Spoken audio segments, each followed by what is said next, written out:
Hi! As we enter into the Christmas season, I wanted to take a few minutes to tell you about an important historical figure to this season. And that person is Saint Nicholas. Today, December 6th, is actually Nicholas's feast day. And so I wanted to remember him by sharing a few memes about him, but it occurred to me that many of the memes or pictures may not make sense if you don't know his story. So I wanted to take a few minutes and tell you a little bit about the man behind the legend, Saint Nicholas of Myra. Now, Nicholas was born in 270 AD or thereabouts in the city of Patara, which is a port city on the Mediterranean Sea. His parents were probably named Epiphanius and Johanna. There's some disagreement about that, but it seems likely that those were their names. And they were Christians and they were very wealthy. Nicholas's uncle was a bishop in the city of Myra, and because it was Nick's desire, his uncle ordained him to the priesthood when he was a young man. Now, when Nick's parents died, he did something that's pretty common among the ancient saints who were born wealthy. He squandered their wealth on the kingdom of God. And in Nick's case, what that means is he took all of their money and he distributed it to the poor. Now, one of the most famous stories about Nick is that he became aware of a poor man who had 3 daughters, but could not afford a dowry for any of them. And in Roman society, that meant this undignified life waited for them. And eventually, they'd probably have to turn to something like prostitution to be able to make any money at all. Now, Nicholas decided to help them, but Nick didn't want to embarrass the man by making him accept charity. So, late at night, he snuck to their home and threw a purse full of gold coins through the window. And the family, when they found the purse, they were delighted. They were so glad for it, and the father immediately arranged a wedding for his eldest daughter. Now, after the wedding, Nicholas did the same thing for the second and eventually the third daughters.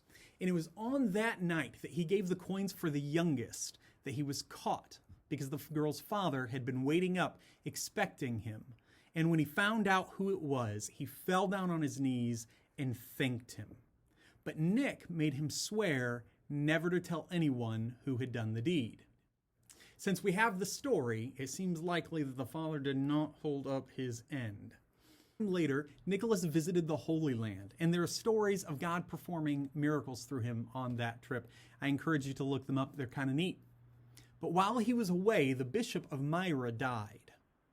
Now, Nicholas was a priest in Myra, and the priest decided, while Nicholas was away, that the first priest to enter the church that morning would be made the bishop.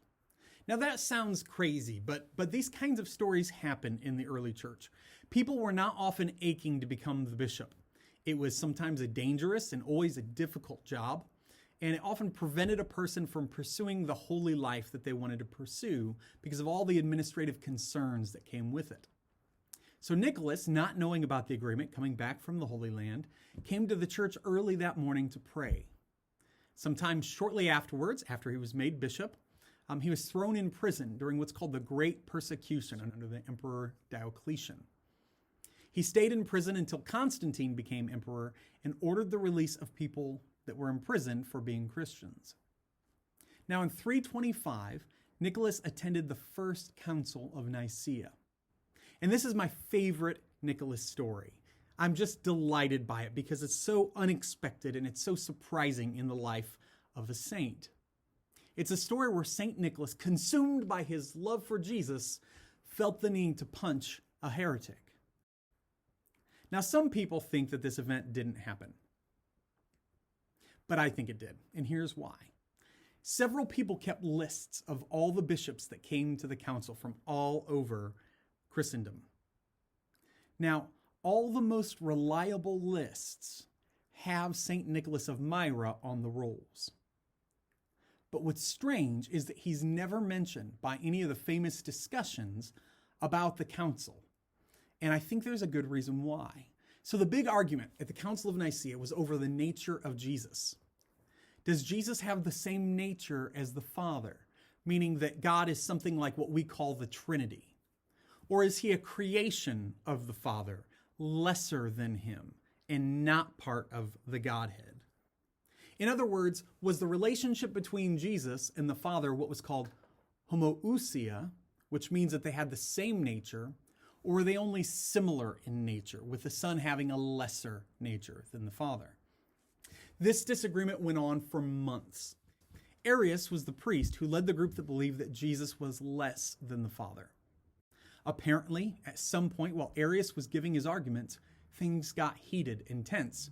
And St. Nicholas, being so consumed with his love and passion for Jesus, charged out to where Arius was speaking and struck him in the face. Some stories say he slapped Arius, others say he punched him. But the bottom line is that Arius got beat up by St. Nick, who could not stand to hear his Lord spoken of in such a way. Now, another reason why I think this is true is that it wasn't actually seen as a good thing for a Christian bishop to punch someone in the face while they were speaking at a church council. This is not a story you would have made up to make Nicholas look good. And Nicholas ended up getting in big trouble for it. He was sent to jail for a while, and then he was sent home before the council ended. And I think the reason no one on his side of the argument talks about it is because it didn't make their side look good. Your argument's not better because one of the guys on your side punched someone else in the face. So it just kind of got smoothed over. Now, to be clear, I don't condone punching people in the face when you disagree with them. I think that's generally a bad thing. But what delights me about this story so much is that this Nicholas, who loved, who was so compassionate, who gave away his wealth, who helped the poor, who was famous for giving gifts to children, this same St. Nicholas was so passionate for Jesus that when he was spoken of in a way that was dishonoring, Nicholas lashed out. And it's surprising and it's unexpected, and I have a little bit of a twisted sense of humor, and that's why I enjoyed that story so much. Well, I hope this was helpful. I hope you enjoyed the images that I was able to share during the video, and I hope that you know a little bit more about who St. Nicholas really was. Thanks for watching.